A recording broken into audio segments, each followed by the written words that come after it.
Today what I want to do is I want to show you how we're going to be making a patty and a kiln ticket for our glazed pieces. Now, in the previous video I showed you how we could put wax resist on the bottom of a piece if we're going to dip it. Remember that wax resist only helps you to sponge off the glaze. It doesn't totally keep the glaze off the foot. So you always will need to sponge the bottom of your piece and up the corner a little bit. So you can see I have gone up a little bit. On this one, I'm also going to sponge and up the edge just a little bit. We have to make sure that we don't have glaze all the way down, say like touching the table, because that will fuse in the kiln. Okay, so I have my feet of my cups wiped clean. Now what I'm going to do is I'm going to make a patty.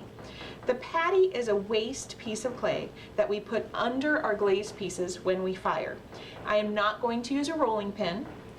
I am just going to start off by taking a piece of clay and I'm going to flatten it out, and I'm going to kind of throw it a little bit at an angle. I'm going to throw it sideways and it will stretch it. Now, the nice thing about making patties is the clay does not have to be particularly wedged or plastic.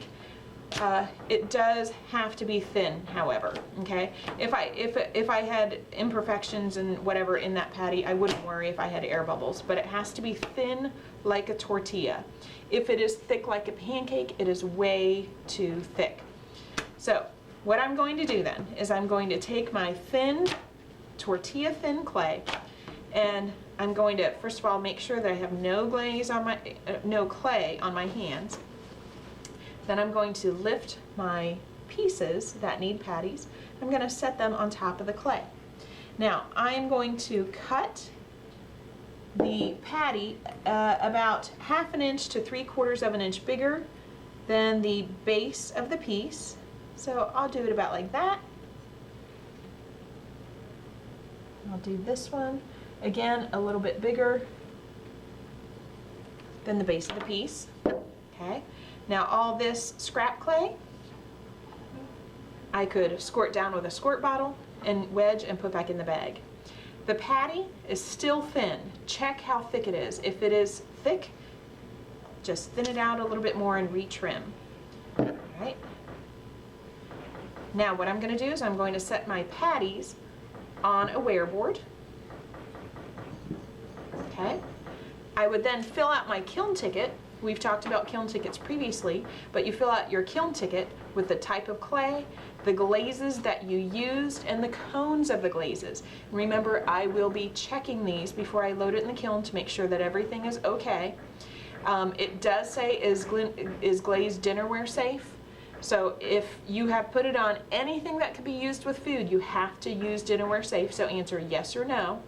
And then it says stoneware patty 3/4 of an inch bigger all the way around, thin like a tortilla, and you're going to check it off when you have done that. Do not put a glazed piece in the cabinet without your kiln ticket, nor do you put stoneware pieces in the cabinet without their patties. I hope that makes sense. Just remember, patties always out of our brown stoneware and thin like a tortilla.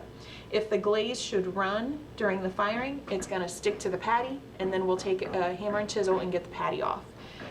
The patty again has to be about between 1/2 inch and 3/4 of an inch bigger than the base. If it is too small, it won't do its job. So please make sure you're doing your kiln tickets and patties. Thanks.